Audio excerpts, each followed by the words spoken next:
matériaux, c'est la branche de science qui s'intéresse à l'étude des caractéristiques fonctionnelles des matériaux, c'est-à-dire leur structure atomique, leur morphologie à l'échelle microscopique, afin de comprendre et de prédire leur comportement lorsqu'ils sont mis en service.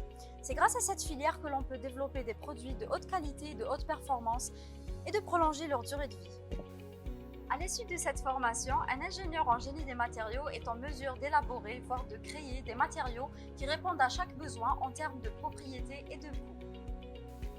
La formation à l'École nationale polytechnique est plutôt pluridisciplinaire et polyvalente, vu qu'elle touche aux différents aspects de la spécialité. Pour ce qui est du génie des matériaux, elle est plutôt orientée vers la métallurgie, vu que c'était un département de métallurgie auparavant et qui a été récemment transformé en un département des matériaux. La première année, c'est comme une initiation à la spécialité. Les modules sont plutôt généraux comme la cinétique physique, la thermodynamique, la structure des métaux, etc.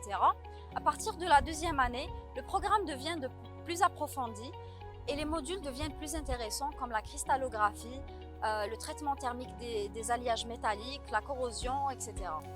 Pour ce qui est de l'aspect expérimental de la spécialité, nous avons un TP prévu par semaine. 1 à 2 sorties pédagogiques sont programmées en moyenne chaque année. Et ce qui est de plus important, c'est les stages pratiques en entreprise qui sont obligatoires à la fin de chaque semestre afin de compléter notre formation et de mettre en pratique notre savoir. À la fin du cycle, chaque élève ingénieur est amené à construire son projet de fin d'études, qu'il soit interne ou externe, afin d'obtenir son double diplôme d'ingénieur d'État et de Master 2 en génie des matériaux. Il peut également avoir un doctorat à l'ENP après l'obtention du concours d'accès au doctorat.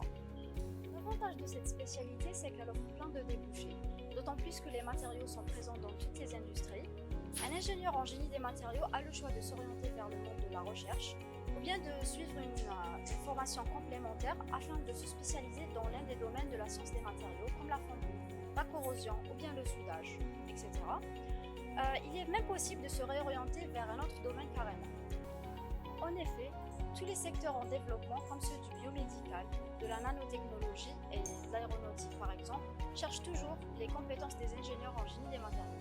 Le génie des matériaux est principalement un domaine de recherche scientifique qui est actuellement dominant, vu le besoin incessant de l'élaboration de nouveaux matériaux qui suit le progrès scientifique dans tous les domaines.